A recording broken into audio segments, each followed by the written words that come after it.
हाँ, अब देखो टॉर्क वाला ही एक ये वाला क्वेश्चन करो। इसमें दिख रहा है एक बार फिर से, रॉड जो है ये है, रॉड खुद मासलेस है इस बार, और इस एंड पर फोर्स नीचे लगाया है ना, कॉल दैट एंड बी, और राइट एंड पर फोर्स नीचे लगाया। तो ये पॉइंट अब की बार यहाँ पर है, यहाँ पर पिवोटेड है ये रॉड। तो पूछा है कि इसी पॉइंट O के अबाउट टॉर्क क्या होगा। तो देखो F1 का टर्निंग इफेक्ट ऐसे आएगा, बोलो, फोर्स F1 ऐसे घुमाएगा ना रॉड को, और फोर्स F2 इस तरह से घुमाएगा। तो इस वाले टॉर्क को जो क्लॉकवाइज है इसको क्या नेगेटिव कहोगे या पॉजिटिव, बताइए। हाँ, नेगेटिव कह लो। तो F1 का टॉर्क टॉ1 और F2 का टॉर्क टॉ2। तो टॉ1 को नेगेटिव कर लो तो नेट टॉर्क O पॉइंट के बाद निकालोगे तो ऐसे आएगा। तो करो जरा। तो पहले F2 का निकालो, F2 इंटू D2 ऐसे करके, और F1 का निकालोगे तो F1 इंटू D1, कितना आया। हाँ, 10 और D2 आपको दिख रहा है 1 है, और F1 की वैल्यू 10 है, जबकि D1 की वैल्यू 2 मीटर है। जरा देखो ध्यान से, प्लस पे कहाँ है, तो नेगेटिव आ रहा है, -10 मीटर। इसका मतलब इसको ऐसे भी कह सकते हो 10 न्यूटन मीटर क्लॉकवाइज, है ना, ये मतलब है। ठीक है, तो इस तरह कभी कभी हमें डायरेक्शन की भी जरूरत पड़ती है। अब देखो, हाँ बोलो।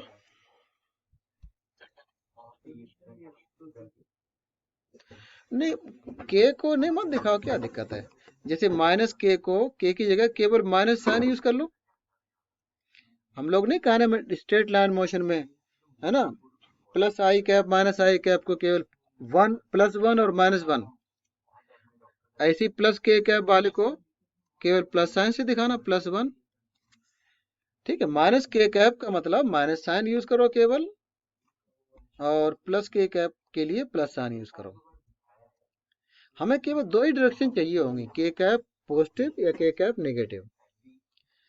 तो यहाँ पर हम प्लस माइनस साइन से काम चलाएंगे। क्लॉकवाइज को ज्यादातर हम लोग नेगेटिव ले लेंगे, और एंटी क्लॉकवाइज को पॉजिटिव ले लेंगे। ठीक है ना। हाँ बोलो, पूछो। क्या, कहाँ पर आपको डाउट है।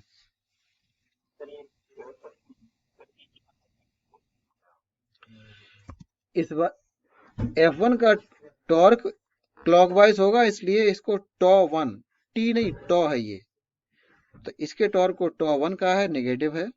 और F2 का टॉर्क O के अबाउट कैसा होगा, एंटी क्लॉकवाइज, इस सेंस में आएगा। तो इस फोर्स का जो टॉर्क है इसको टॉ2 बोल दिया, और इस फोर्स का टॉर्क है उसको टॉ1 बोल दिया। तो नेट टॉर्क टॉ2 माइनस टॉ1, और इसका टॉर्क निकालोगे तो F2 इंटू D2, इसका निकालोगे तो दिस इंटू ये डिस्टेंस, तो F1 इंटू D1, बस वैल्यू आ गई। अब देखो इसी में मैं एक बार एक चीज और पूछूंगा आपसे, इसके लिए मैं इस पेज को दोबारा से ले आ रहा हूँ, और इसमें कुछ वैल्यू को अननोन में कर देता हूँ। ठीक है, क्वेश्चन की लैंग्वेज थोड़ी बदल जाएगी। ठीक है, अब इसमें फाइंड टॉर्क नहीं, यहाँ पर क्वेश्चन है हमारा फाइंड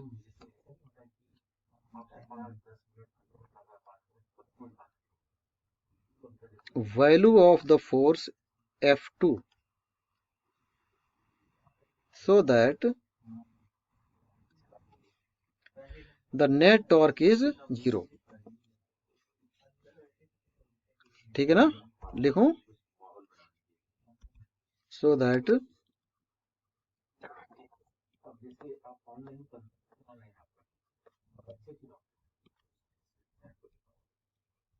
ये है रॉड, यहां पर भी हम मास लेस ले रहे हैं।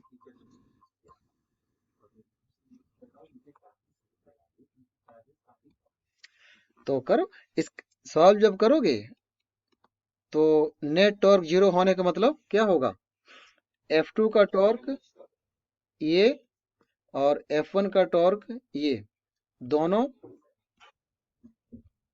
जीरो हो जाएंगे। हाँ, इसका मतलब क्या कर लोगे, F2 D2 बन जाएगा F1 D1।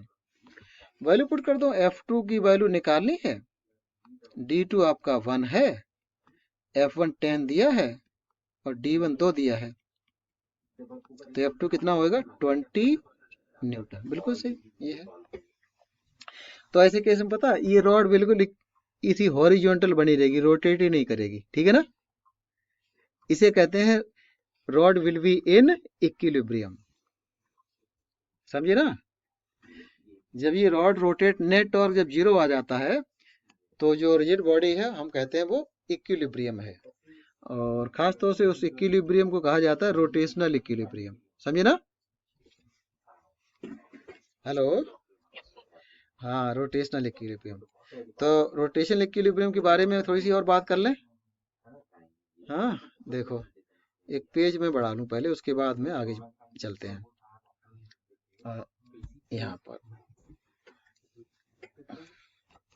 यहाँ पर मैं लिख दूं,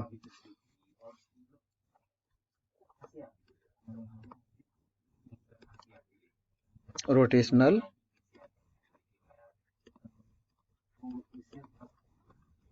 इक्विलिब्रियम, ठीक है, समझो जरा।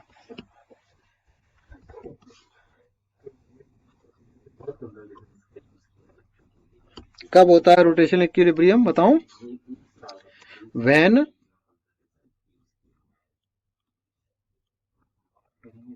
Net torque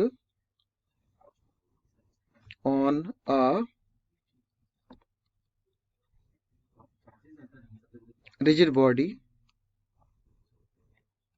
is zero,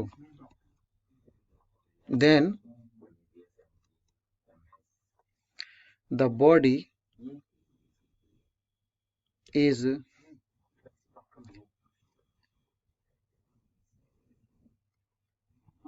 in rotational equilibrium, ठीक है। मतलब कई टॉर्क होंगे, सभी टॉर्क को निकालो तो सम ऑफ टॉर्क कितना आना चाहिए, zero. This is the condition for rotational equilibrium. बोलो क्लियर है। हम लोग,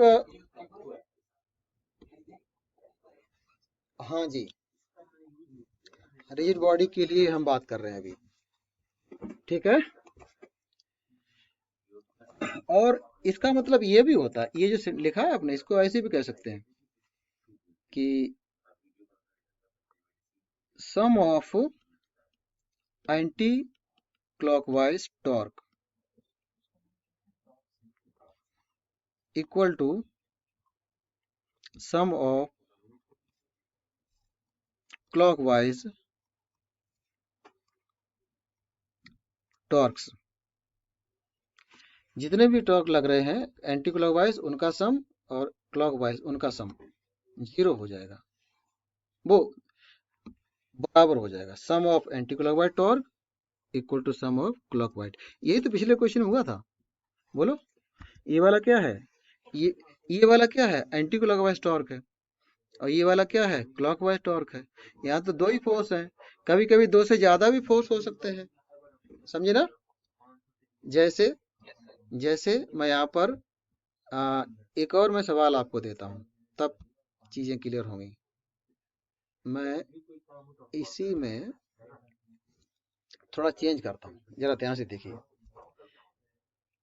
एफ की वैल्यू मान लो मैंने दे दी है, नहीं एफ की वैल्यू मैं पूछूंगा फिर से।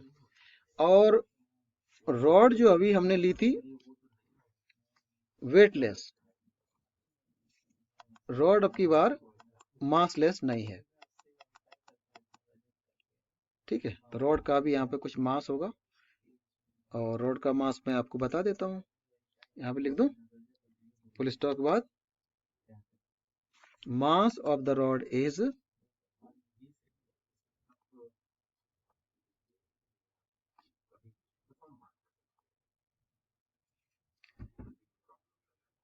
2 किलोग्राम।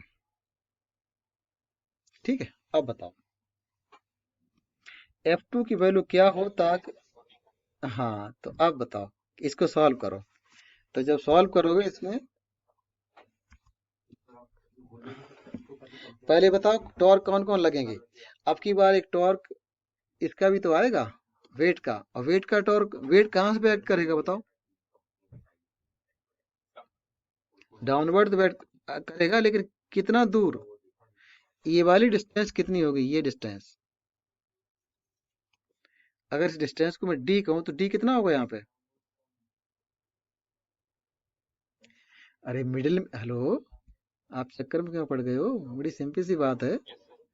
ये देखो, वेट हमेशा सेंटर पे पास होता है ना। हाँ, वेट सेंटर से पास होगा ना, तो बस, तो सेंटर से पास होगा, तो ये डिस्टेंस यहाँ से यहाँ तक की 1.5 मीटर होगी, बोलो।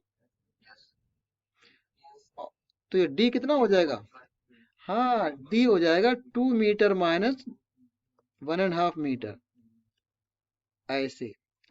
अब बताओ, पहले यहाँ बताओ सम ऑफ क्लॉकवाइज टॉर्क, कितना होगा।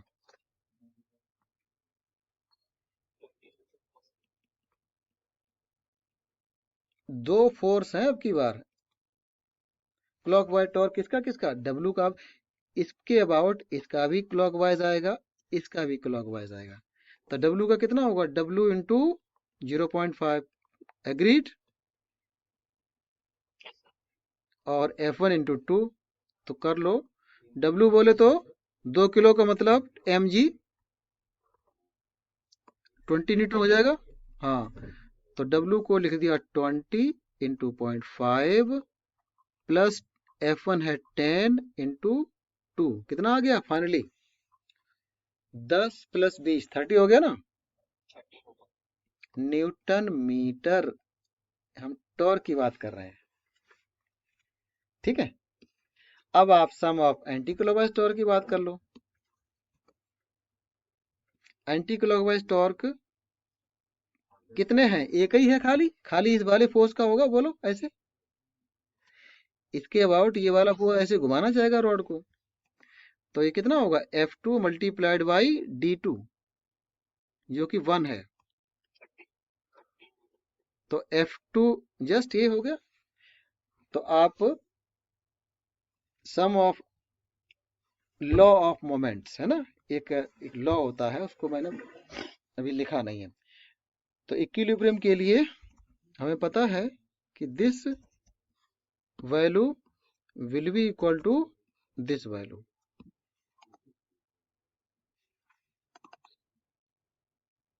हाँ बोलो, किसी को डाउट, कहाँ पर पूछना चाह रहे बताइए।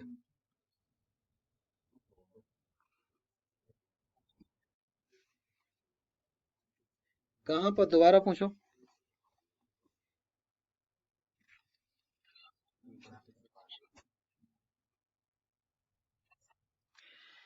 तो हम लोगों ने basically equilibrium of rigid body, specially rotational equilibrium भी डिस्कस कर लिया है। एक ही कंडीशन है रोटेशन इक्विलिब्रियम के लिए, वो क्या है कि sum of clockwise torque equal to sum of anticlockwise torque, ये करना होता है। तो यहाँ पर सम ऑफ क्लॉकवाइज टॉर्क इन दोनों फोर्स का था, ऐसे निकाला, टोटल ये आ गया। और एंटी क्लॉकवाइज टॉर्क खाली इस वाले फोर्स का है, F2 × D2 वो कर लिया। इक्विलिब्रियम के लिए दोनों को कर दिया equal, this equal to this, यहाँ से F2 की वैल्यू आ गई। इस पर बेस्ड इस बार नीट में एक सवाल आया था, बिल्कुल बिल्कुल, उसमें रॉड का भी मास दिया था। वो वाला क्वेश्चन मैं आपको नेक्स्ट क्लास में दिखाऊंगा, फिर आप करना उसको। कुछ क्वेश्चन दिए हुए हैं आपके मॉड्यूल में भी, उनको करना। बताओ, अब चलें आगे। टॉर्क के बारे में कुछ समझ में आ गया, कैसे निकालें टॉर्क अब। तो आपने देखा, हम जब भी हम टॉर्क निकालते हैं, in most of the cases F × D आता है ना। हमें वो यूज ही नहीं करना पड़ता, R×F, ना तो उसको यूज करना होता है ना और कोई। ठीक है, चलिए, तो रोटेशन इक्विलिब्रियम डिस्कस किया हमने। अब एक सवाल और करो, मैं चाहता हूँ कि टॉर्क अच्छी तरह से आपको आ जाए निकालना, क्योंकि यही तो मेन है। यहाँ पर एक ये डिस्क है ना, दिख रही होगी रेड कलर से। और यहाँ पर हिंज करी है, यहाँ पर एक्सिल बनाया, और डिस्क आपकी यूं रोटेट कर सकती है ऐसे करके। तो एंड पर एक फोर्स एफ ऐसे लगाया है और इसकी रेडियस है आर। ठीक है, तो ओ पॉइंट के बाद टॉर्क क्या होगा इसमें देख के बताओ। Do this, find the torque about point O. Force यहाँ पे लगाया।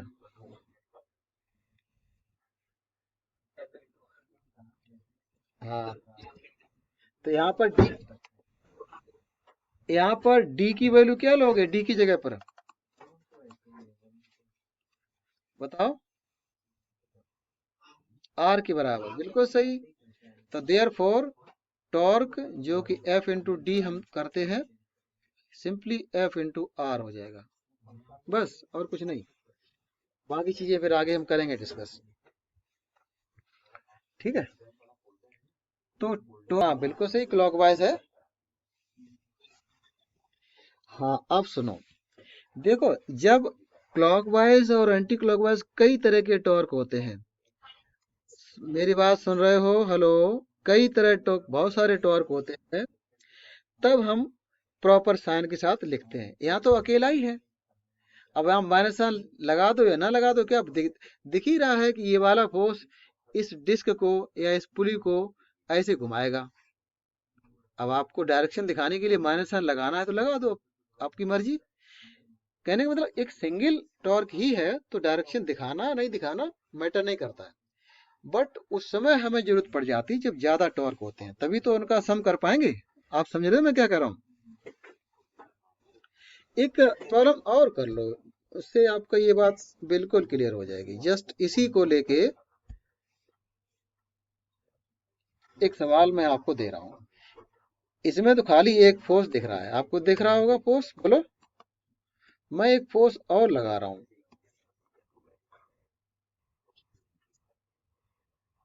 एक फोर्स मैंने थोड़ा यहाँ पर लगा दिया, और एक फोर्स मैंने यहाँ पे लगा दिया, और अब मैं वैल्यू दे रहा हूँ। इस वाले फोर्स की वैल्यू है 10 न्यूटन, और ये वाला जो फोर्स लगाया है कॉल दैट F1, इसको आप F2 कह लो। ये मान लीजिए है 15 न्यूटन, और ये वाला टॉप पर एक फोर्स लगा इस वाले पॉइंट पर, इसकी वैल्यू है मान लो 5 न्यूटन, और रेडियस की वैल्यू भी आप इसमें ले लो। Let us take radius is 2 metre. अब बताओ net torque about point O क्या होएगा, इसको करो सॉल्व।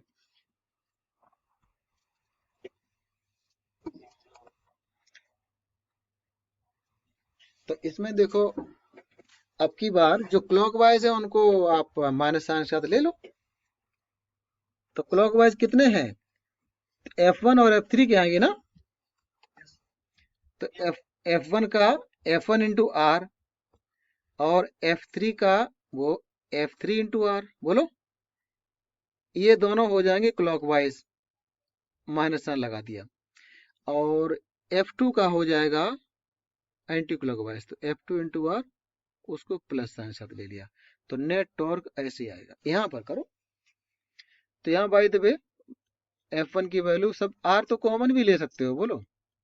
तो minus F1 minus F3 plus F2, R को कॉमन लेके बाहर निकालो। अब वैल्यू डाल दो। F1 की वैल्यू कितनी है 10, F3 की वैल्यू है 5, F2 की वैल्यू है 15। अब आर वैल्यू पुट करो या ना पुट करो, ब्रैकेट तो जीरो आ चुका है, बोलो। तो नेट टॉर्क जीरो हो गया, मतलब ये पुली घूमेगी ही नहीं।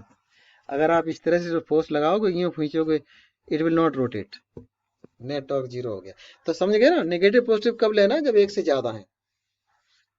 अकेले के लिए जरूरी नहीं है। आप चलें आगे।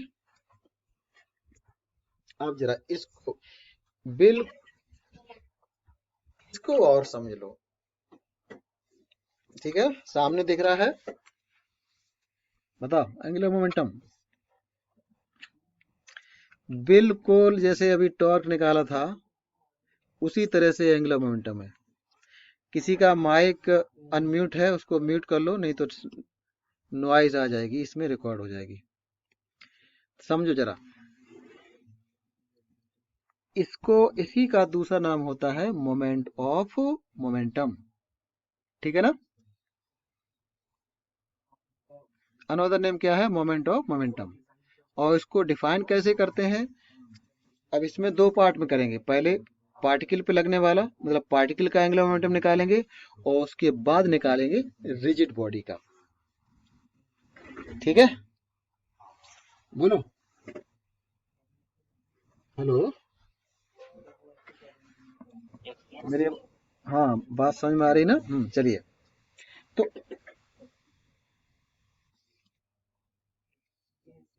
मैं आपसे पूछना चाहूंगा कि अगर कोई पार्टिकल सर्कुलर पाथ में चल रहा है,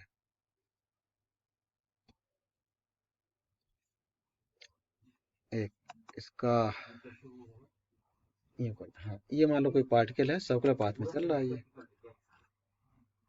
ठीक है। तो पार्टिकल का जो एंगुलर एक्सीलरेशन वो भी आपको दिया है, मान लो एंगुलर एंगुलर एक्सीलरेशन अल्फा है। तो बताइए इस पार्टिकल का जो टेंजेंशियल एक्सीलरेशन आएगा यहाँ पर, वो कितना होगा, कोई बताएगा? अगर याद हो तो बताओ, भूल गए हो तो कोई बात नहीं।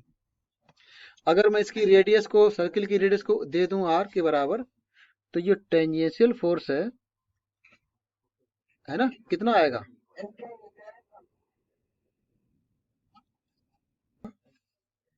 कि पहले तो बताओ, अगर एंगुलर एक्सीलरेशन अल्फा है तो tangential acceleration A T R into alpha होता है, ये बात याद है, सर्कुलर मोशन में आपने पढ़ी थी ना। तो अगर आपको ये पता है, तो उस केस में ये वैल्यू ऑफ टेंजेंशियल फोर्स क्या हो जाएगी? ये पॉइंट क्लियर है? अगर टेंजेंशियल एक्सीलरेशन ये है तो फोर्स क्या होगा, मास इंटू एक्सीलरेशन होता ना। क्या बता सकते हो फोर्स की वैल्यू क्या हो जाएगी? M into R into alpha होगी ना।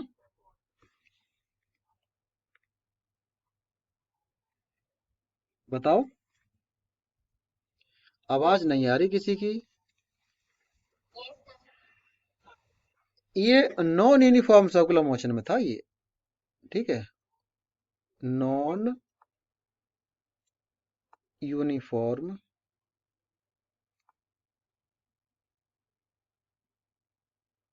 सर्कुलर मोशन, उसमें था ये पॉइंट कि अगर आपको टेंजेंशियल एक्सेलरेशन निकालना है और दिया हुआ है एंगुलर एक्सेलरेशन, तो आप इस रिलेशन को यूज करके निकाल लेते हो। उसके बाद टेंजेंशियल फोर्स, सेंटीपीटल फोर्स भी होता है, तो मैं केवल टेंजेंशियल फोर्स की बात कर रहा हूँ। मैंने ये इसलिए आपसे पूछा कि अब ये बताओ कि मान लो एक पुली है, और पुली में से एक पार्टिकल यहाँ पे ले लो, मान लो यहाँ पर कोई पार्टिकल हमने ले लिया, मान लो एम मास का पार्टिकल है, और ये पुली मूव कर रही है एंगुलर एक्सीलरेशन अल्फा से। तो इस पार्टिकल का जो टेंजेंशियल फोर्स है, ये मैंने दिखाया है, वो कितना होगा, अब बता सकते हो? इसी के लिए मैं आपको बता रहा था, बोलो क्या होगा ये फोर्स।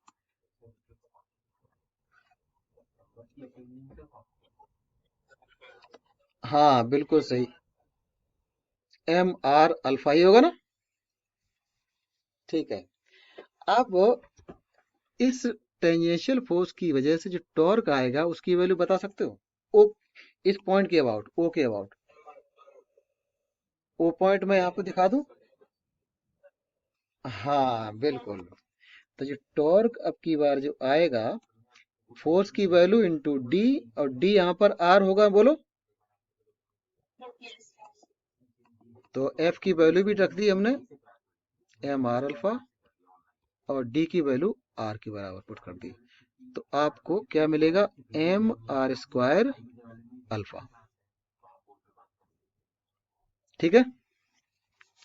चलिए, अब ये बताओ, ये तो सिंगल एक पार्टिकल पे टॉर्क निकाला है, इस तरह के बहुत सारे पार्टिकल हो सकते हैं इस बॉडी में, पुली में, होंगे कि नहीं होंगे? हर एक का टॉर्क निकाला जाए तो ऐसे ही निकालोगे ना? मेरी आवाज आ रही है? तो अगर हम टोटल टॉर्क निकालें तो कितना आएगा? सम करेंगे, दिखाने का तरीका, टोटल, टोटट, टो टोटल टॉर्क, तो क्या करेंगे, एम आर स्क्वायर अल्फा, इस तरह के जितने भी टर्म होंगे, जितने भी पार्टिकल, सभी का सम ही तो करोगे, बोलो, बताओ जरा। और जब ये सम करोगे तो ये वाला हिस्सा, इसको क्या नाम दोगे, इस वाले हिस्से को, बोलो।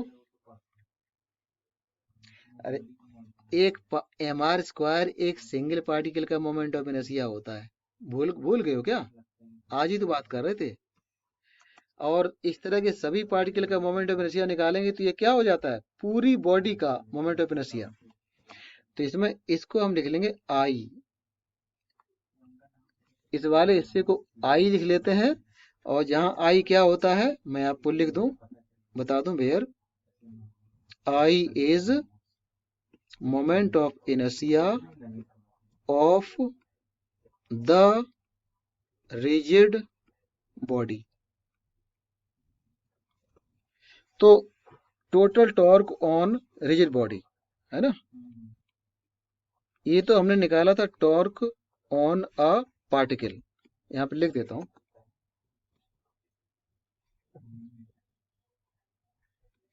और ये जो निकाल लिया वो क्या हो गया,